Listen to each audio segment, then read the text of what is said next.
కొబ్బరి ఉండలు ఇలా చేసుకుంటే భలే టేస్టీగా ఉంటాయండి. దీనికోసమైతే నేను ఒక కొబ్బరికాయని తీసుకొని పైన నల్లగా ఉండే చెక్కంతా తీసేసుకొని సన్నగా చేసి మిక్సీ పట్టుకున్నానండి. 2 యాలకులేసేసి. తర్వాత పొయ్యి మీద చిన్న పాన్ పెట్టుకొని మిక్సీ పట్టుకున్న కొబ్బరిని వేసేసి తర్వాత పంచదార, బెల్లం కలిపి ముప్పావు కప్పు తీసుకున్నాను. అది కరిగించుకోవాలి.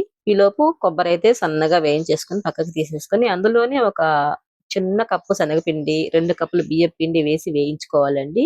బియ్యపు పిండి పొడిదైనా పర్వాలేదు, తడిపిండి అయినా పర్వాలేదు. కొంచెం వేగిన తర్వాత మనం వేయించుకున్న కొబ్బరిని కూడా వేసేసి ఈ మూడింటిని కలిసే విధంగా ఒకసారి అయితే కలిపేసుకొని ఇప్పుడు పంచదారని, బెల్లాన్ని కొంచెం కరిగించుకున్నాం కదండీ! ఆ వాటర్‌ని అయితే వడకట్టుకొని ఇందులో పోసేసుకోవాలి. పాకం ఏమి అవసరం లేదండి.